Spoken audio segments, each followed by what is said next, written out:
உயிரில் கலந்த உதிரம் நீயடா கதையின் 4வது எபிசோட். கதை பிடிச்சிருந்தா ஒரு லைக் அண்ட் கமெண்ட் பண்ணி சப்போர்ட் பண்ணுங்க. சப்ஸ்கிரைப் பண்ண மறந்துடாதீங்க. இரவு 10 மணி ஆகியிருக்க செலியன் கிளம்பி 2 மணி நேரமாகி இருந்தது. மதுவிற்கு உணவு கொடுப்பதற்கே திண்டாடிய கையல் தனது அத்தை அம்மாவின் உதவியுடன் எப்படியோ உணவை கொடுத்து விட்டாள். உணவு கொடுத்து எழுவதற்குள் அவளிற்கே தலை சுற்றி மதுவையும் தூக்கி கொண்டு எழுந்தவள், இன்னும் 2 நாள் எப்படிதான் பார்க்க போறோமோ, சாப்பிடுவதற்கே இவ்வளவு அழுகையும் அடமா இருக்கே, முடியலடா என்று நினைத்து கொண்டே நடந்து சென்று கையை கழுவி விட்டு தனது இடுப்பில் இருக்கும் குட்டியை பார்க்க சிரிப்பு சிரிப்பாக வந்தது அவளிற்கு. தலைமுடி முதல் கால் வரை மாவு போன்ற உணவு இருக்க தனது கையை வைத்து முடியை இழுத்து கொண்டும் தானாகவே அழுது கொண்டிருப்பவளையும் பார்த்து இன்னும் சிரிப்பு பலமாக வர மதுவை நோக்கி, டி சாப்பாட நீ சாப்பிட்டியா இல்ல உன் முடி சாப்பிட்டுச்சா என்று சிரிப்பு கலந்த கோபமுகத்துடன் கையல் கேட்க, ஒரு நிமிடம் வாயில் வடிந்து கொண்டிருக்கும் உணவுடனும் அந்த முட்டை கண்களை வைத்தும் கையலை பார்த்தவள் மறுபடியும் அழத் தொடங்கினாள். எம்மா தாயே நிறுத்துமா என்று கூறியபடியே தனது அறையை நோக்கி விரைந்து கீழே இருந்து கொண்டு குட்டி அணிந்திருந்த உடையை கலற்றிவிட்டு, குளிப்போமா குட்டி, செல்லம்ல, குட்டில அழக்கூடாது என்று சொல்லிக் கொண்டிருந்தது ஹாலில் அமர்ந்து கதை பேசி கொண்டிருந்தவர்களின் காதில் விழ 4 பேரும் லேசாக ஒரு சிரிப்பு சிரித்து கொண்டு மறுபடியும் கதையில் மூழ்கினர். அங்கே குளியலறையில் தனது கால்களில் மதுவை வைத்தபடியே குளிப்பாட்ட ஆரம்பித்தாள் கயல்விழி. மிதமான தண்ணீரை எடுத்து உடம்பில் ஊற்றவும் குழந்தை அழுகையை நிறுத்தி கொண்டு கை கால்களை அடித்து கொண்டிருந்தாள். சிறிது நேரத்தில் கயலின் மொபைலில் தோழா தோழா என்ற ஒரு வருடமாக தனது மொபைலில் ஒலித்திடாத பாட்டு ஒலிக்க கயலின் மனது சிறிது நிமிடத்திலேயே பழைய நினைவுகளுக்கு போய்கொண்டு மறுபடியும் நிகழ்காலத்திற்கே வந்தது. போனில் அழைத்தது யார் என்று உங்களுக்கே தெரிந்திருக்கும். அது செலியன் தான். அம்மா அம்மா என்று அவள் அழைக்க, வரேன் கையலு என்று கூறியபடியே தனது அத்தை உள்ளே நுழைவதை பார்த்த கையல், அத்தை போன் அடிக்குது, கொஞ்சம் எடுத்து கொடுக்குறீங்களா என்று உதவி கேட்க, என்ன குட்டிமா குளிச்சிட்டு இருக்கீங்களா, குளிங்க என்று சொன்னபடியே கயலின் போனை எடுத்துக்கொண்டு கொடுத்துவிட்டு அறையை சாத்திவிட்டு வெளியே சென்றார் பார்வதி. போனை கையில் வாங்கியவள் சில நொடிகள் எடுக்கலாமா வேண்டாமா என்று நினைத்து கொண்டவள், வேண்டாம் என்று தனது பக்கத்தில் வைத்துக்கொண்டு குட்டிக்கு சோப்பு தேய்த்து கொண்டிருக்கையில் மறுபடியும் போனில் பாட்டு ஒலிக்க கையில் எடுத்தவள் வீடியோ கால் என்பதினால் ஆன் செய்து தனது பக்கத்தில் வைத்துக் கொண்டாள்.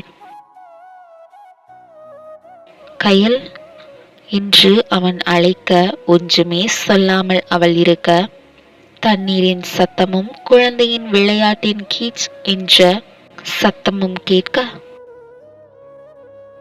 மது மது என்று பயத்தில் அவன் அழைத்து கொண்டே, கையிலு என்ன ஒண்ணுமே தெரியல, ஒரே தண்ணி சத்தமா கேக்குது, குட்டி என்ன பண்றா என்று தனது கேள்விகளை தொடர்ந்து கொண்டே சென்றான்.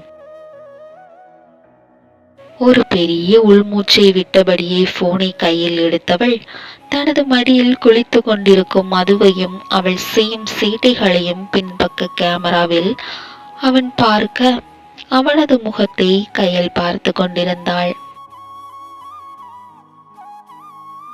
இப்போது கயலின் பால் நிறம் கொண்ட கால்களில் படுத்திருப்பது தெளிவாக தெரிய தனது முகத்தை சட்டென மூடியவன், சரிம்மா, நான் அப்புறமா கால் பண்றேன் என்று குனிந்தபடியே கூறிவிட்டு காலை கட் செய்து விட்டான். என்னாச்சு என்று யோசித்துக் கொண்டே இருந்தவள் குட்டியை குளிப்பாட்டி முடியும் வரை யோசித்தவள் குட்டியை தூக்கி தோளில் போட்டபடி தனது முட்டி வரையில் இருக்கும் சேலையை இழுத்தவளுக்கு இப்போதுதான் அவனின் செயல் எதற்காக என்று புரிந்தது. தலையில் ஒரு முறை அடித்தபடியே எழுந்தவள், நீ ஏன் இப்படி இருக்க? சுயநினைவோடு தான் இருக்கியா என்று தன் மீதே கோபம் வர, சரி ஒன்றும் இல்லை, இவ்வளவு நாள் அடிச்சும் கொஞ்சியும் கெஞ்சியும் அவன்கிட்ட இருந்திருக்கோம், அப்பவும் இப்படிலாம் தோணதே இல்லையே. அவனுக்கும் மனசுல தப்பா ஒன்றும் இருக்காது. அவனை பத்தி எனக்கு நல்லாவே தெரியும். ஆனாலும் நம்ம இனி ஒழுங்கா இருக்கணும் என்று தன்னை தானே தேற்றிக் கொண்டது அவளது மனது. எல்லோரும் இரவு உணவை முடித்துவிட்டு அனைவரும் தூங்க ஹாலில் போர்வையை விரித்துக் கொண்டு இருந்தனர். ஹாலில் இருந்தபடியே கையலின் தந்தை குமரேசன், கையிலு, நீயும் குட்டியும் ரூம்ல படுத்துக்கோங்க, நாங்க எல்லாரும் இங்க படுத்துக்கிறோம் என்று சொல்ல குட்டியை தூக்கி கொண்டே வந்தவள், அம்மா நீங்களும் அத்தையுமே ரூம்ல வந்து படுத்துக்கோங்க என்று அவள் சொல்ல, இல்லம்மா, நாங்க 2 பேரும் இங்க படுத்துக்கிறோம், நாங்க கொஞ்ச நேரம் பேசுவோம், அப்புறம் குட்டி சத்தம் கெட்டு தூங்க மாட்டா, அதான் நீங்க 2 பேருமே கதவை சாத்திட்டு உள்ள தூங்குங்க என்று சொல்லிக்கொண்டு படுத்து விட்டனர். சரி அத்த என்ற ஒச்சை சொல்லுடன் ரூமிற்குள் நுழைந்து கதவை தாளிட்டு குட்டியை மடியில் போட்டு தட்டி கொண்டே இருக்க, ஒரு அரை மணி நேரத்திற்கு பிறகு மது தூங்கிவிட்டாள். குட்டியை தூக்கி கொண்டு அவளுக்கென்று தனது அலமாரியில் இருக்கும் மிகவும் பஞ்சு போன்ற புடவையை எடுத்து கட்டிலில் விரித்து கொண்டு ஒரு பக்கம் 2 3 தலையணைகளை பாதுகாப்பிற்காக அடுக்கினாள். தனது தோளில் ஆழ்ந்த உறக்கத்தில் இருக்கும் குட்டியை மெதுவாக புடவையின் மேல் படுக்க வைத்தவள் லேசாக மது அசைந்து கொடுக்க மீண்டும் தட்டி கொண்டே இருக்க குட்டி தூங்கிவிட்டாள். அவளும் படுக்க போர்வையை எடுத்து விரித்து கட்டிலில் படுத்து கண்களை மூடாது ஏதோ யோசனையில் மூழ்கியிருக்க போன் மணி அழைக்க வேகமாக எடுத்து சைலண்டில் போட்டு மதுவை திரும்பி பார்க்க எந்த அசைவும் இல்லாது ஆழ்ந்த உறக்கத்தில் இருந்தாள் குட்டி. அப்பாடா என்று சொன்னபடியே போனை ஆன் செய்து மௌனமாக இருக்க அந்த பக்கத்திலிருந்து மது என்ன பண்றா என்று கேள்வி ஒலிக்க, என்றும் வீடியோ கால் பண்ணட்டா என்ற கேள்விக்கும் என்றும் பதில் வர வீடியோ காலில் வந்தான் செலியன்.